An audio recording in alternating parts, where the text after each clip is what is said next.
மயிலாடுதுறை மாவட்டம் மயிலாடுதுறை அடுத்த வழுவூரில் புகழ்பெற்ற பாலசுப்பிரமணிய சுவாமி ஆலயம் அமைந்துள்ளது. ஆலயத்தின் சித்ரா பௌர்ணமி பெருவிழா கடந்த 5 தினங்களாக நடைபெற்று வருகிறது.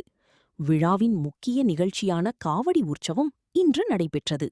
இதனை முன்னிட்டு வழுவூர் வீரட்டேஸ்வரர் ஆலயத்தில் இருந்து காவடி புறப்பாடு நடைபெற்றது. பால் காவடி, பன்னீர் காவடி, அலகு காவடி உள்ளிட்ட பல்வேறு வகையான காவடிகளை செண்டை மேளங்கள், நையாண்டி மேளங்கள் முழங்க பக்தர்கள் எடுத்து வந்தனர். அதன் ஒரு பகுதியாக லோடு வேன்களில் அலங்கரிக்கப்பட்ட முருகன் சிலைகளை வைத்து முதுகில் அலகு குத்தி பக்தர்கள் பக்தி பரவசத்துடன் எடுத்து வந்தனர்.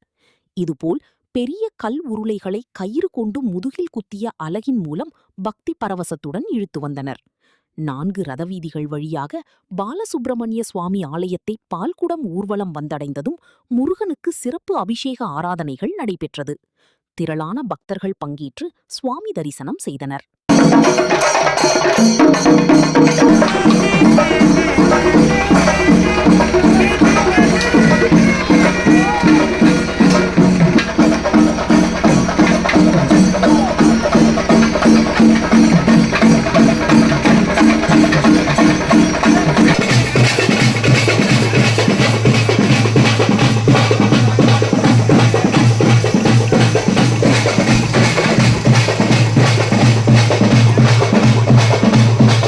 செய்திகளை உடனுக்குடன் தெரிந்து கொள்ள லைக் பண்ணுங்க, ஷேர் பண்ணுங்க, சப்ஸ்கிரைப் பண்ணுங்க, மறக்காம கமெண்ட் பண்ணுங்க.